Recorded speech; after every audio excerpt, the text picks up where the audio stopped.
జగన్మోహన్ రెడ్డి నాయకత్వం జై జగన్ జై జగన్ జై జగన్ జై జగన్ వర్ధిల్లాలి వైఎస్ఆర్ కాంగ్రెస్ పార్టీ వర్ధిల్లాలి జగన్మోహన్ రెడ్డి నాయకత్వం వర్ధిల్లాలి జగన్మోహన్ రెడ్డి నాయకత్వం జై జగన్ జై జగన్ జై జగన్ జై జగన్ జై జగన్. నేటికి జగన్మోహన్ రెడ్డి గారు విశాఖపట్నాన్ని వర్కింగ్ క్యాపిటల్గా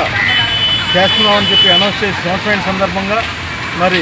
అన్ని వాడవాళ్ళలో కూడా మరి విశాఖ నగరమే కాదు విజయనగరం శ్రీకాకుళంలో కూడా మరి జగన్ గారికి పాలాభిషేకం చేస్తున్నారు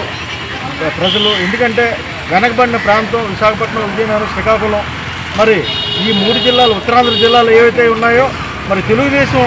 ఉనికిని చాటినటువంటి ఉత్తరాంధ్ర జిల్లాలకి తెలుగుదేశం పార్టీ ఏం చేసింది అన్నది అందరికీ తెలిసిన విషయమే. మరి అటువంటి నిర్లక్ష్యం చేయబడినటువంటి ఉత్తరాంధ్ర జిల్లాలని మరి జగన్మోహన్ రెడ్డి గారు ముఖ్యమంత్రి అయిన వెంటనే ఈ వెనుకబడిన జిల్లాలు ఈ జిల్లాలకి విశాఖపట్నంలో వర్కింగ్ క్యాపిటల్ చేయడం ద్వారాగా మరి ఉత్తరాంధ్ర జిల్లాలు అభివృద్ధి చెందుతాయనే ఒక దృఢమైన సంకల్పంతో మరి ఆయన తీసుకున్న నిర్ణయానికి నేటికి సంవత్సరమైన సందర్భంగా మేమందరూ కూడా హర్షం వ్యక్తం చేస్తూ ఉత్తరాంధ్ర జిల్లాలు వెనుకబడిన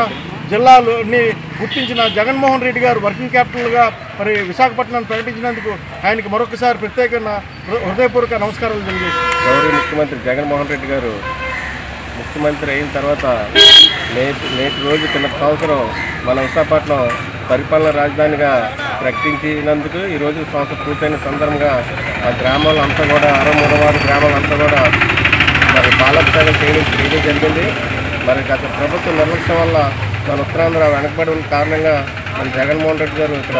పరిపాలనా రాజధాని బాగుంటే ఇక్కడ విశాఖపట్నం, విజయనగరం, శ్రీకాకుళం వెనకబడినట్లు ప్రాంతాలు బాగుపడతాయని చెప్పి ఆలోచించి మా విశాఖపట్నంకి మా ఉత్తరాంధ్రగా మనకి రాష్ట్ర రాజధానిగా ప్రకటించినందుకు ఆయనకి మా హృదయపూర్వక శుభాకాంక్షలు తెలియజేసుకుంటూ మరి ఇక్కడ రాజధాని రావడం కారణంగా మరి త్వరలో మనకి మెట్రో రైలు రాబోతుంది. అలాగే ఎన్నో పరిశ్రమలు వస్తే నిరుద్యోగ ఉపాధి అలాగే మహిళలకు కూడా ఎన్నో అవకాశాలు వస్తాయని చెప్పి తెలియజేసుకుంటూ మరొకసారి గ్రామ తరఫున సీఎం ముఖ్యమంత్రి జగన్మోహన్ రెడ్డి గారికి హృదయపూర్వకంగా శుభాకాంక్షలు తెలియజేసుకుంటున్నాను.